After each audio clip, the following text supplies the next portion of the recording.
Hi hello வணக்கம் நண்பர்களே, நான் உங்கள் தோழி வினு. இது வினுஸ் தமிழ் ஆடியோ நாவல் சேனல். என்னோட கதைகளை என்னோட குரலில் கேட்க நம்மளோட சேனலை சப்ஸ்கிரைப் செஞ்சுக்கோங்க. பிடிச்சா லைக் பண்ணி உங்கள் பொண்ணான கருத்துக்களை கமெண்ட்டாகவும் பதிவு பண்ணுங்க. வாங்க கதைக்குள்ள போகலாம். பிழையும் சரியில் முடியுதே. பிழை 39. அந்த காவலரின் உதவியுடன் ராம் மற்றும் ஆர்த்தியின் விமான பயணச்சீட்டு பதிவு செய்யப்பட்டது. அவருக்கு நன்றி கூறிவிட்டு எழுந்தவன் மீண்டும் தயக்கமாக அவரை பார்க்க, கவலைப்படாதீங்க தம்பி, நிம்மதியா போய் கல்யாணம் பண்ணுங்க. இன்னைக்கு வெள்ளிக்கிழமை, சனி ஞாயிறு லீவு, பெயில் கிடைக்க வாய்ப்பில்லை, அதனால தைரியமா போங்க என்றார். மானசீகமாக தன் செயலுக்கு மன்னிப்பு கூறினாள் ஆர்த்தி.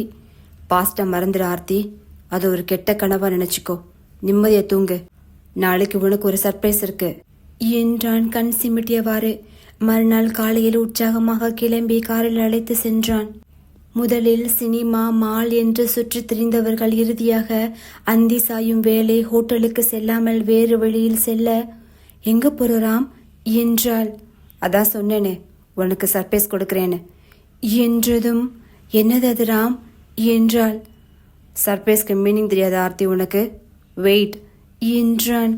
கார் ஒரு ரெசார்ட்டை நோக்கி சென்றது. அதன் முகப்பு தோற்றமே இரவு நேர வண்ண விளக்குகளால் ஜொலித்தது. அது மட்டுமல்லாமல் வண்ண வண்ண ஹார்ட்டின் பலூன்களாலும் வாசனை மலர்களாலும் கடற்கரை மணலில் ரொமான்டிக் டின்னர் டேபிள் அலங்கரிக்கப்பட்டிருந்தது. அவள் கையை விடுத்து வருக என்பது போல் பாவனை செய்ய, ராம், இதை நீதான் அரேஞ்ச் பண்ணினையா, அதுவும் எனக்காகவா என்றாள். எஸ் ஆர்த்தி, நான் முடிவு பண்ணிட்டேன். நாளைக்கு லைஃப் எப்படி வேணாலும் மாறலாம், அதனால இன்னைக்கு இருக்கிற சின்ன சின்ன சந்தோஷத்தை கூட அனுபவிக்க முடிவு பண்ணிட்டேன் என்றவாறு அவள் அமர நாற்காலி இழுத்தவன் அவள் தோள்களை பற்றி அமர வைத்தான். அது மட்டுமல்லாமல் சிறு வயதிலிருந்து அவளுக்கு பிடித்த அனைத்து உணவுகளும் அங்கு அடுக்கி வைக்கப்பட்டிருந்தது. அதை எடுத்து பரிமாறவும் செய்தான். மனம் விட்டு நிறைய பேசினார்கள். இடையிடையே ஊட்டியும் விட்டு கொண்டனர். ராம், லெட்ஸ் டான்ஸ் என்க. ஐயோ, எனக்கு ஆட வராத ஆர்த்தி என்றான்.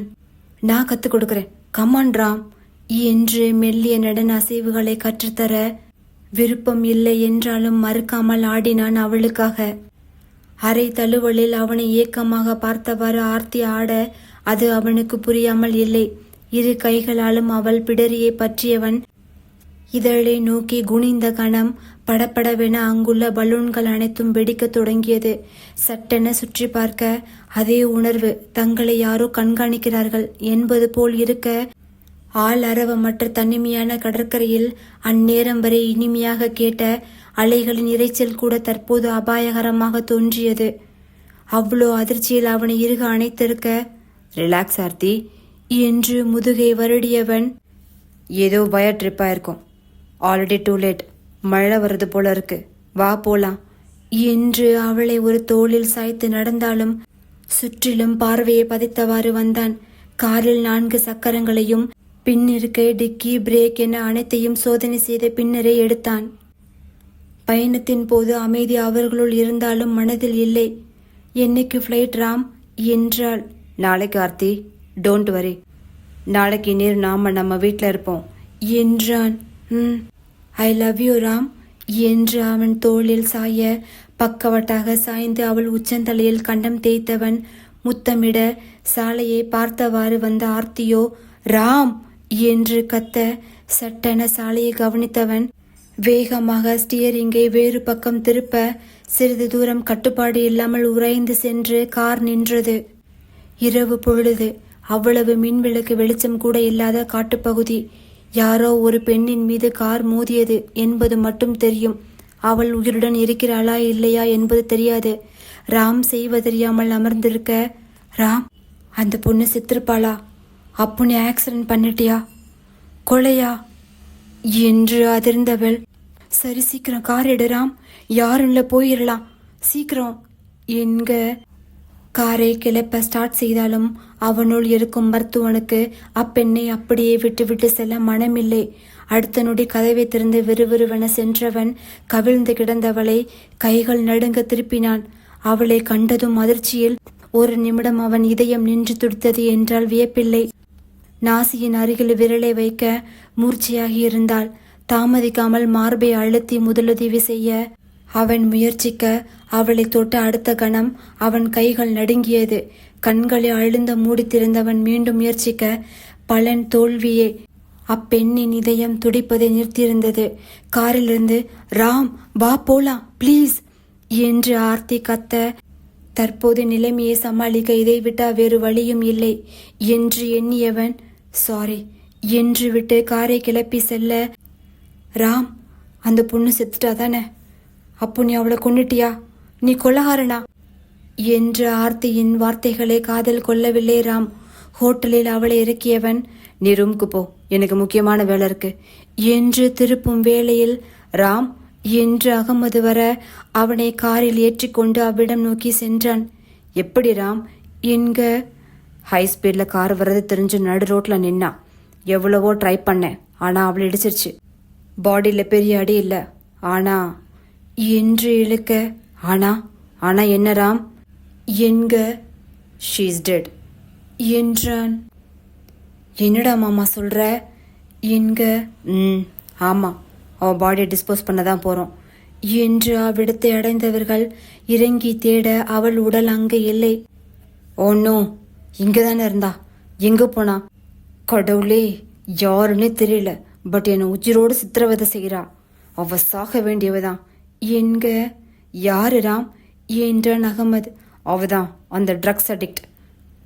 அவளை தான் ஆக்சிடென்ட் செஞ்சேன், அவதான் என் முன்னால செத்து கிடந்தா என்க. என்ன சொல்ற ராம்? ஆனா அவதான் ஸ்டேஷன்ல இருக்காளே. நீ ரொம்ப ஸ்ட்ரெஸ்ஸா இருக்க, ஒருவேளை இது உன்னோட என்று இழுக்க. பைத்தியன்னு சொல்றியா ஹேம்? 100% ஷுவர். என்னோட இமேஜின் இல்லை, ஈவன் அவளுக்கு சிபிஆர் கொடுக்க கூட ட்ரை பண்ணேன், பட் நோ யூஸ். அஹம், அப்புறம் நல்லா தெரியும், அவளுக்கு 2 பிரஸ்டும் இல்லை, ஹோப் கேன்சர்னு நினைக்கிறேன், ரிமூவ் பண்ணியிருக்கா. கற்பனை நடந்தா இதெல்லாம் எனக்கு எப்படி தெரியும் என்றான். இட்ஸ் ஓகே ராம், சரி வா போலாம். இந்த காட்டில் நிறைய வைல்ட் அனிமல்ஸ் இருக்க வாய்ப்பு இருக்கு, அதுங்க கூட தூக்கிட்டு போயிருக்கலாம். முதல்ல நாளைக்கு இங்கிருந்து கிளம்பு என்று அழைத்து சென்றான் அகமது. ஹோட்டல் அறையிலும் வெளியிலும் குளிர் உறையச் செய்தாலும் ராமுக்கு மட்டும் உடல் வெப்பமாக தகித்தது. சிறிது நிமிடங்களே அவளை கண்டிருக்கிறேன், சில நாட்கள் மட்டுமே அவள் எனக்கு பரிச்சயம். ஆனால் யார் அவள்? எனக்கும் அவளுக்கும் என்ன சம்பந்தம்? பைத்தியம் போல் சில காரியங்களை செய்துவிட்டு தற்போது உயிரையும் மாய்த்து விட்டாள் என்று எண்ணியவாறு இரு கைகளையும் விரித்து பார்த்தவன், எத்தனை உயிர்கள் பிழைக்க இந்த கரம் உதவியாக இருந்திருக்கிறது. இன்று ஒரு உயிர் போக இந்த கரம் காரணமாயிருக்கின்றதே.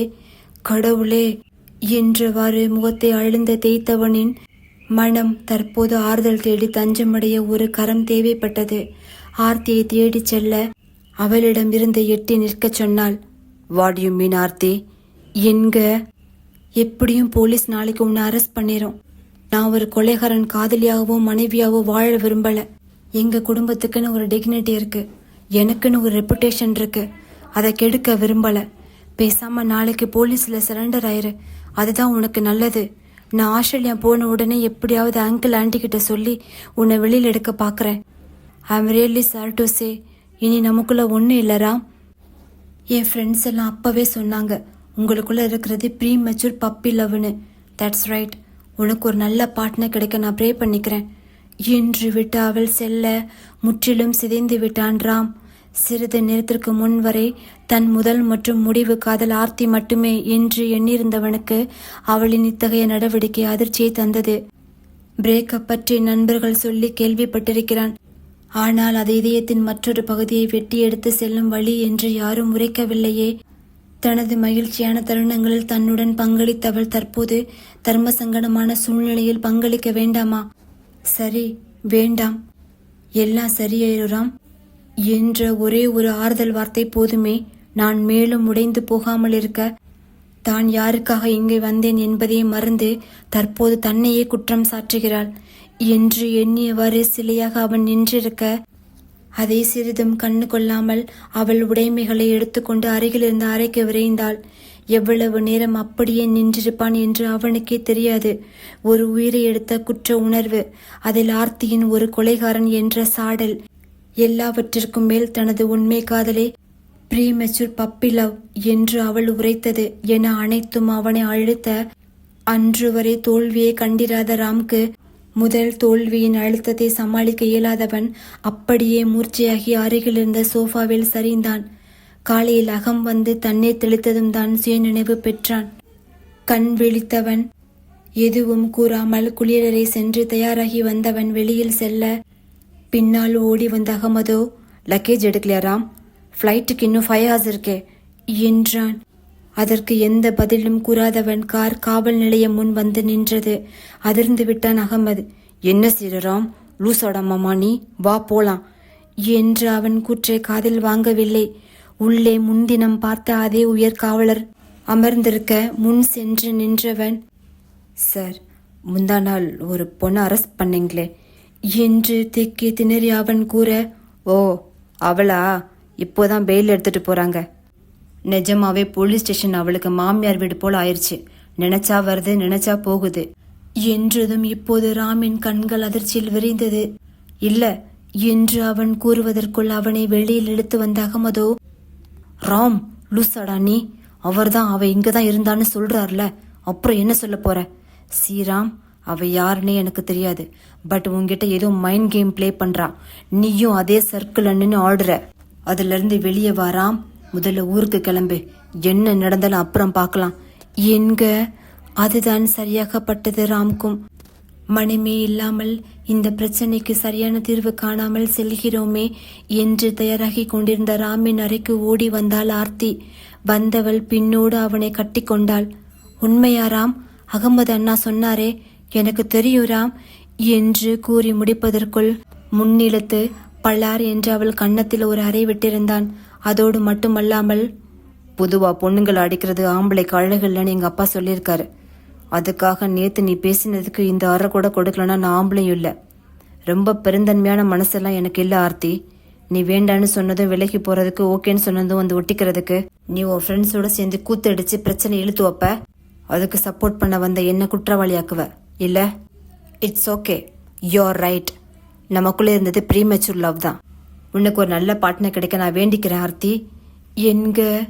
ராம் சாரி என்று ஆர்த்தி ஏதோ கூற வர, ஓவர் மீன் ஓவர் ஆர்த்தி, இனி என் முன்னால வந்துடாத என்று விட்டு சென்றான். அதுக்கப்புறம் தான் ஆஸ்திரேலியா வந்ததுலேருந்து உங்களுக்கே தெரியுமே என்று ராம் கூறி முடிக்க, அதுக்கப்புறம் அந்த ஆக்சிடென்ட் நடந்த பொண்ணை பார்க்கலையானா? ஏதோ அவங்கள பத்தி நியூஸ் கேதர் பண்ணலையா என்றான் பரத். ஏன் இல்லை, எவ்வளவோ ட்ரை பண்ணேன், முடியல. ஆனா பாப்பு பிறக்கிறதுக்கு முன்னால, சரியா சொல்லணும்னா பவியோட என் வெட்டிங் நின்னதுக்கு அப்புறம் என்னோட நடவடிக்கையில எனக்கே நிறைய மாற்றம் தெரிஞ்சது. சமயங்கள்ல ஒர்க்கர்ஸை கூட நிறைய கெட்ட வார்த்தையில திட்ட ஆரம்பிச்சேன். தப்புன்னு தெரிஞ்சாலும் கோவம் வரும்போது என்ன அறியாம வந்துடும். அப்போதான் ஸ்ட்ரெஸ் ஃப்ரீன்னு ஒரு ஆப்ல ஜாயின் பண்ணேன். நமக்கு எதிர இருக்கிறவங்க எவ்வளவு திட்டினாலும் வாங்கிக்குவாங்க. என்னை அறியாமே ரொம்ப அட்டாச் ஆக ஆரம்பிச்சிட்டேன். என்னோட பர்சனல் எல்லாத்தையும் சொல்லவும் ஆரம்பிச்சிட்டேன். அதுக்காக நான் லட்சக்கணக்கில் பணம் செலவு செய்யறத பின்னால்தான் யோசிச்சேன். அது தப்புன்னு தோணுச்சு.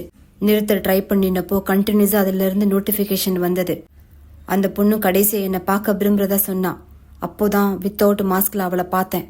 வேற யாரும் இல்ல, அப்ப வர ஒரு பொண்ணு ஆக்சிடென்ட் பண்ணி கொலை செஞ்சிட்டோம்னு நினைச்ச அதே பொண்ணுதான். அவ்வளவு நாள் என்னை ஏமாத்தி என்கிட்ட இருந்து கிளவரா பணம் திருடி இருக்கா. அவளை தவிர யார் கூடயும் கல்யாணம் செஞ்சா நான் வாழ முடியாதுன்னு மிரட்டினா. கல்யாணம் செஞ்சாதான் அவ பழி வாங்க முடியும். ஸோ அப்பதான் கல்யாணம் ஆகாம நான் பாப்புவை பெற்றுக்கிற முடிவு எடுத்தேன். பட் அதுலயும் அவ ஒரு ட்விஸ்ட் வச்சுட்டா. எனக்கு தெரியாம கான்சியஸ்லி என் குழந்தைக்கு அவ அம்மாவாகணும்னு முடிவு பண்ணி கடைசியில வெற்றியும் அடைஞ்சிட்டா. இப்போ என் பொண்ணு வாழ்க்கைக்காக அவகிட்ட பிச்சை கேட்கிற அளவுக்கு கொண்டு வந்து விட்டுட்டா என்றான் உணர்வு துடைத்த குரலில். பிழை 40. தவசிலன் அவன் தோள்களை ஆறுதலாக தடவும் வேளை அவர்கள் அறைக்கதவு தட்டப்பட்டது. லக்ஸ் திறக்க, சார், கெஸ்ட் எல்லாம் வந்துட்டாங்க, நீங்க மேடைக்கு வரலாம் என்று ஒரு கப்பல் பணியால் கூறிவிட்டு செல்ல, இந்த கல்யாணம் நடக்க போறதே இல்லைன்னா இந்த ரிசப்ஷன் மட்டும் எதுக்குறாம் என்றார் சுமித்ரா. இந்த கல்யாணம் நடக்க போறது இல்லைன்னு யாருமா சொன்னா? கல்யாணம் நிச்சயம் நடக்கும், ஆனா மீரா கூட இல்ல, பிரணதி கூட என்றதும், பிரணதி கூடயா என்று அனைவரும் அதிர்ந்து விழிக்க பரத் மட்டும் எழுந்தே விட்டான். அண்ணா, நம்ம ப்ராப்ளத்துல ஏன் ஒரு அப்பாவி பொண்ணு இன்டர்ஃபியர் பண்றீங்க? பிரணதியை கல்யாணம் செய்தா மட்டும் அவங்க சும்மா விடுவாங்களா என்ன? என்க யார் அப்பாவி பொண்ணு? அவளை பத்தி உனக்கு என்ன தெரியும்? இந்த கேம்ல ரொம்ப பெரிய பிளேயரே அவதான். எல்லாரும் மறைஞ்சு நின்று அட்டாக் செஞ்சா அவ மட்டும் நம்ம கூடவே நம்ம வீட்ல இருந்து நேருக்கு நேர் அட்டாக் பண்றா என்றான். என்ன ராம் சொல்ற? எனக்கு மயக்கமா வருதுப்பா என்று சுமித்ரா கூற, எஸ்மா. பரத் உனக்கு ஞாபகம் இருக்கா? ஒரு தடவை இந்தியாவில் ஹோட்டல் ரூம்ல ஒரு 2 பேர் பிரணதி கிட்ட தப்பா நடக்க முயற்சி செஞ்சாங்க தெரியுமா? அந்த லோக்கல் ரவுடி பசங்க இப்போ உயிரோடையே இல்லை. அவளை தப்பா பார்த்த அவ சின்ன மாமா கை கால் உடஞ்சி இப்போ தன்னோட வேலைக்கு கூட அடுத்தவங்க எதிர்பார்த்திருக்கான். அவ பெரிய மாமா செய்யாத தப்புக்கு டெர்மினேட் ஆயிட்டான். நம்ம ஹாஸ்பிட்டல்லேருந்து வேலையை விட்டு போனப்போ ஒரு ஷோரூம்ல வேலைக்கு சேர்ந்தாலே ஞாபகம் இருக்கா? அவ ஆஸ்திரேலியா வந்ததுக்கு அப்புறம் அந்த இடத்துல அப்படி ஒரு ஷோரூமே காணும். இவங்க எல்லாமே ஒரு குரூப். மைண்ட் கேம் ஆடுறதெல்லாம் கில்லாடிங்க. முதல்ல நான் தோத்துட்டேன். இந்த தடவை நான் தோக்க போறது இல்லை. இவளை தொட்டாலும் அவங்களுக்கு கோவம் வரும்.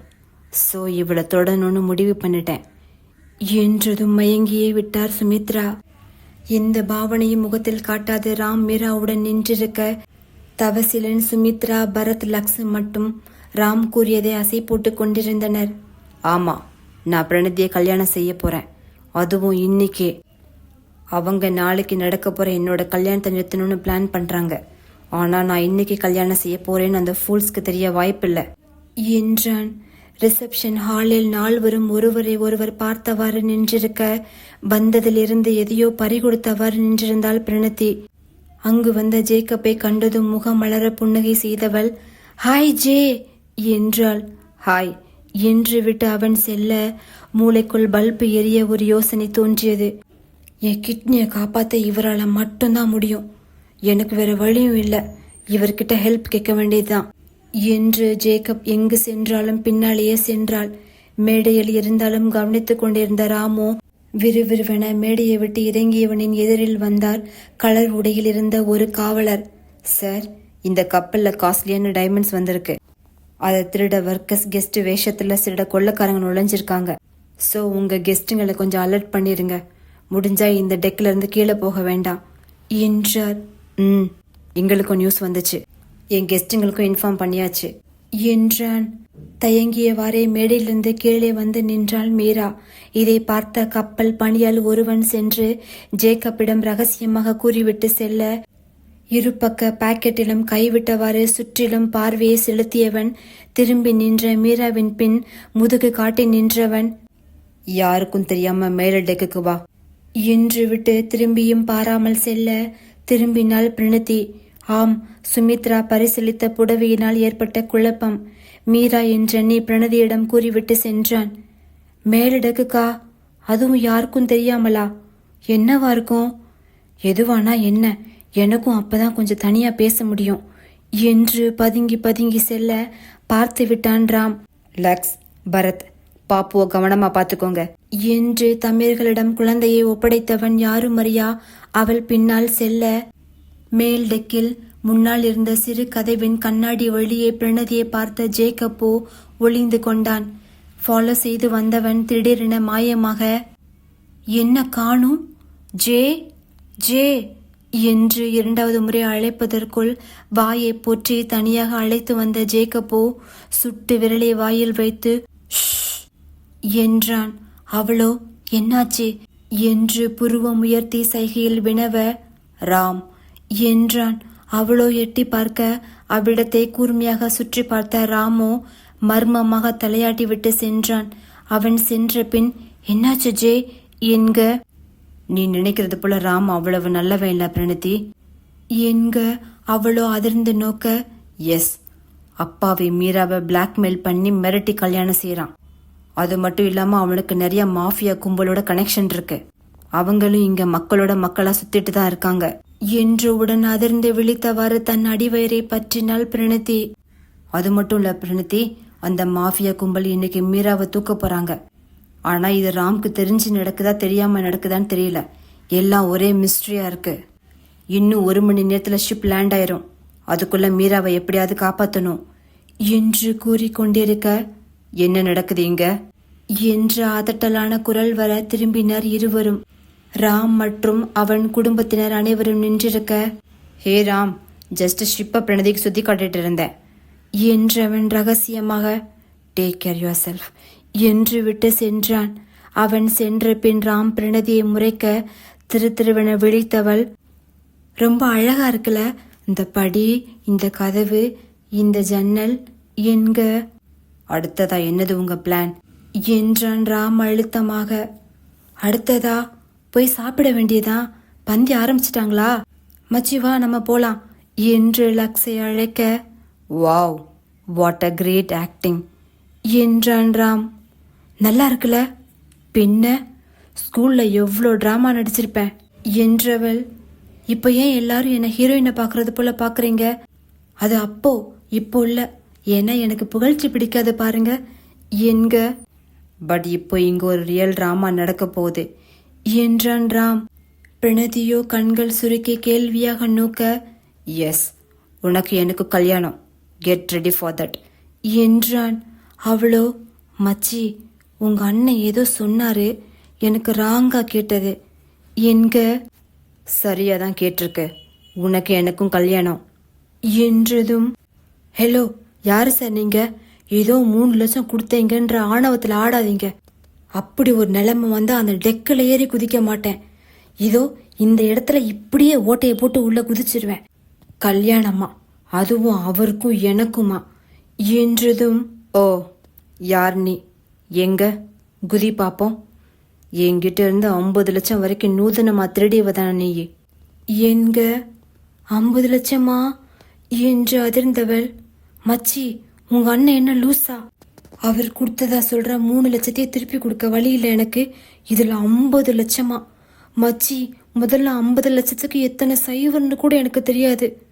புரிஞ்சிருச்சு சார், நான் கத்தி எந்த ஆர்ப்பாட்டமும் பண்ண மாட்டேன், தாராளமா என் கிட்னியை உருவிக்கலாம், வேணும்னா இலவச இணைப்பா பாதி பெருங்குடல் வேணாலும் எடுத்துக்கோங்க, அதை விட்டுட்டு இப்படி லட்சக்கணக்கில் போய் சொல்லாதீங்க என்றாள். லக்ஸோ பரத்திடம், டே டைனி, அண்ணனுக்கு இவ எந்த ஆங்கிள் வெள்ளி போல தெரியுதா என்றதும், அதாண்டா எனக்கும் குழப்பமா இருக்கு என்றான் பரத். போது உன் நடிப்பை நிறுத்து, உன்னோட ஃபியூச்சர் பிளான் என்னன்னு எனக்கு தெரியும், மரியாதையா நான் வந்து சொல்றபடி செய், இல்ல நான் என்ன செய்வேன்னு எனக்கே தெரியாது என்றான். ஃபியூச்சர் பிளானா, யாருக்கு எனக்கு, அட போங்க சார், நான் நல்லா நாளைக்கு என்ன பண்ண போறேன்றதே எனக்கு தெரியாது, இதில் ஃபியூச்சர் பிளானா, சரி சரி எதுக்கு வந்தீங்களோ அந்த வேலையை சீக்கிரம் முடிச்சுட்டு போங்க, அதான் சார் கண்ணா பின்னான்னு இங்கிலீஷ்லேயே திட்டுறது, இப்பெல்லாம் எனக்குமே அது பழகிருச்சு, நீங்க திட்டலனா தான் அன்னைக்கு நாள் நல்லா போன மாதிரியே ஃபீல் ஆக மாட்டுக்கு. ஓகே கமாண்ட் ஸ்டார்ட் பண்ணுங்க, அதை விட்டுட்டு கல்யாணம்னு அபசகுணமா பேசாதீங்க. மறந்துட்டேன், உங்க பொண்டாட்டி மீராவை தூக்க போறாங்களாம், அந்த ரவுடி கூட்டம் ஆல்ரெடி கப்பல்ல நுழைஞ்சாச்சான், போங்க போங்க போய் அது என்னன்னு பாருங்க என்க. ஏய் வாய மூடு, அம்மா அவ கல்யாணத்துக்கு ஓகேனா கூட்டிட்டு வாங்க, இல்லைன்னா அந்த கடல்ல தூக்கி போட்டுட்டு வாங்க என்று விட்டு அவன் செல்ல, ரெண்டுக்கும் பெரிய வித்தியாசம் ஒன்றும் இல்லை என்றதும் நடையை நிறுத்தியவன் பல்லை கடித்தவாறு அவள் கையை பற்றி தரதரவன இழுத்து செல்ல, நீ பேசுற பேச்சுக்கு பாரு, உனக்கு நரகம்னா என்னன்னு காட்டுறேன் என்றான். அடுத்த சில நிமிடங்களில் பிரணத்தி நடுவில் அமர்ந்திருக்க, அவளை சுற்றி சுமித்ரா, தவசிலன், ராம், பரத், லக்ஸ் அமர்ந்திருக்க, சுற்றி அனைவரையும் பார்த்தவள், என்ன மேடம், எதுக்கு எல்லாரும் என்ன கொலகார கும்பல் தலைவி போல பாக்குறீங்க என்றாள். அதிர்ந்து விழித்த சுமித்ராவோ, நீங்க பெரியவங்க, என்னையெல்லாம் மேடன்னு கூப்பிட வேண்டாமா என்றார். நீ சும்மா இரு சுமி என்ற தவசிலனோ, ஏமா எங்களை பார்த்தா பாவமா தெரியலையா, நாங்க கண்ணே கண்ணு பொண்ணே பொண்ணுன்னு 3 ஆம்பளை பிள்ளைங்கள தாம்மா பெத்து வச்சிருக்கோம் என்க. நீங்க சும்மா இருங்கப்பா என்ற பரத்தோ, மீராவை கடத்த போறாங்கன்னு உனக்கு எப்படி தெரியும் என்று ஒற்றை புருவம் உயர்த்தி வினவ, ரவுடிங்க கப்பல்ல இருக்காங்கன்னு உனக்கு எப்படி தெரியும் என்றான் லக்ஸ் மற்றொரு புருவத்தை உயர்த்தி. நீங்க எந்த குரூப், உங்க கேங் பேர் என்ன என்று ராம் வினவ. நீங்க எல்லாரும் என்ன லூசா, எதுக்கு இப்போ எனக்கு சடங்கு சுத்துறது போல சுத்தி உட்கார்ந்துருக்கீங்க என்றவள் லக்ஸை நோக்கி, என் மூஞ்ச 5 நிமிஷம் ஒத்துப்பாரு மச்சி என்னை பார்த்தா கொள்ளக்காரி மாதிரியா தெரியுது என்க. அவள் முகத்தை 10 நொடி உற்று பார்த்த லக்ஸோ வாயை பொற்றி கொண்டு சிரிக்க, நான் சிரிக்கல, எனக்கு சிரிப்பு வரல என்றவன், மச்சி ஏன் மச்சி, சீரியஸான சீன் போயிட்டு இருக்கு, இப்படி சிரிப்பு காட்டுற என்ற லக்ஸை முறைத்த சுமித்ராவோ, ஏம்மா உன்னை தொட்ட யாருக்கோ வலிக்குமாமே என்க. மேடம் என்னை தொட்ட எனக்கு தான் வலிக்கும் மேடம். எப்படி மேடம் வேற யாருக்கோ வலிக்கும்? இந்த ராம் சார் என்னை பத்தி உங்ககிட்ட ஏதேதோ சொல்லி வச்சிருக்காரு மேடம். நான் ஒன்று சொல்லட்டுமா, இப்படி கப்பலில் ரூம் போட்டு சுற்றி உட்காந்து விசாரிக்கிற அளவுக்கு நானெல்லாம் அவ்வளோ ஒர்த்து இல்லை மேடம். என் கதையை கேட்டால் இன்னைக்கு விடிய விடிய என்னை கட்டி பிடிச்சி கதறி கதறி அழுவுவேங்க. இவர் என்னவோ சொன்னாரே நரகத்தை காட்டுறேன்னு, அதுக்கெல்லாம் பயமே இல்லை எனக்கு. ஏன் தெரியுமா? நரகம் என்ன மேடம் நரகம்? நான் என் வாழ்க்கையை கடந்து வந்த பாதையை பற்றி சொன்னா நரகத்துக்கே டஃப் கொடுக்குற மாதிரி இருக்கும் என்று பேசிக்கொண்டிருக்க பொறுமை இழந்து எழுந்தான் ராம். அடுத்த 10வது நிமிடம் மயங்கி சரிந்தாள். சுமித்ரா அல்ல, பிரணதி. சரியாக அடுத்த 3வது நாளில் அங்கிருக்கும் போலீஸ் ஸ்டேஷனுக்குள் ஓடிய பிரணதி, போலீஸ் சார் என்னை காப்பாத்துங்க என்றாள். அவள் பின்னால் ராம், சுமித்ரா, தவசிலன், லக்ஸ், பரத் ஓடி வர, ஹலோ, என்ன ஒரு பொண்ணை இத்தனை பேர் விழுட்டிட்டு வர்றீங்க? ஆணவ கொலை செய்யவா என்க. ஆணவ கொலையா சார், அவ என் பொண்டாட்டி என்றான் ராம். பொண்டாட்டியா என்றவாறு பிரணத்தியை ஏற இறங்க பார்த்த காவலரோ, பொண்டாட்டின்ற அந்த பொண்ணு கழுத்துல தாலியை காணோம் என்க. அதான் என்னன்னு கேளுங்க சார், கட்டின தாலிய கழட்டி எரிஞ்சிட்டு ஓடி வந்துட்டா என்றான். கழட்டி எரிஞ்சிருச்சா என்று அவளை பார்க்க, சார் இருங்க நான் சொல்றேன் எங்க அவங்கள என்று அவர்கள் கூட்டத்தினுள் தேடியவள், நீங்க முன்னால வாங்க மேடம், பின்னால போய் நின்னுட்டு என்று சுமித்ராவின் கையை பற்றி முன் இழுத்தவளோ, சார் இவங்க அவரோட அம்மா, இவங்க கிட்ட சும்மா நின்று பேசிட்டு இருந்தேன், பின்னால இருந்து தெரியாம தாலி கட்டினா எப்படி சார் ஏத்துக்க முடியும் என்றாள். சரிதானே, ஏன் தம்பி நீங்க ஏன் பின்னால நின்று கட்டுறீங்க, முன்னால் நின்று கட்டிருக்கலாமே என்றார். சார் காமெடி பண்றதை விட்டுட்டு அவளை என் கூட அனுப்பி வைங்க என்றான். ஐயோ நான் போக மாட்டேன் போலீஸார், இவர் கூட போனா என் கிட்னிக்கு பாதுகாப்பு இல்ல என்றதும் புருவம் சுருக்கி பார்த்த காவலரோ, என்னையா சிங்காரம், எல்லா பொண்ணுங்களும் கற்புக்கு பாதுகாப்பு இல்ல உயிருக்கு பாதுகாப்பு இல்லைன்னு தானே சொல்லுவாங்க, இது என்ன வந்ததுல இருந்து கிட்னிக்கு பாதுகாப்பு இல்லைன்னு சொல்லுது என்றார். ஒருவேளை குழப்பத்துல இருக்குதோ சார் என்க. ஏய் நீ இப்ப வரப்போறியா இல்லையா என்று ராம் கத்த, அவதான் வரமாட்டேன்னு சொல்றாள்ல பேபி, அவளை விட்டு தள்ளு, உனக்கு தான் நான் இருக்கேன்ல என்று ஸ்ரத்தா வர அனைவரும் அதிர்ச்சியில் வாயை பிளந்து நின்றனர். தோளை தொடும் அளவிற்கு கூந்தல், தொடை மேல் வரை கிளிட்டர் டைட் ஸ்கின்னி ட்ரெஸ், அடர்ந்த நிறத்தில் லிப்ஸ்டிக், நெயில் பாலிஷ் மற்றும் ஹை ஹீல்ஸ் அணிந்து ஒய்யாரமாக அவள் நடந்து வரும் அழகினை கண்டு வியந்தனரா? இல்லை என்றாள். பிரணதியையும் ஸ்ரத்தாவையும் மாற்றி மாற்றி பார்த்த பரத்தோ லக்ஸிடம், என்னடா அது, மீசை வச்சா இந்திரன், மீசை இல்லைனா சந்திரனை போல இருக்கு என்க. லக்ஸோ, இல்லடா டைனி, நல்லா பாரு, அந்த டோரா மண்டை மட்டும்தான் வித்தியாசம், ஜெல்லு வச்சு வலிச்சு சீவினா பில்லா அஜித்து, ஜெல்லு இல்லாம களைச்சி விட்டா நல்ல அஜித்து போல இருக்கு என்றான்.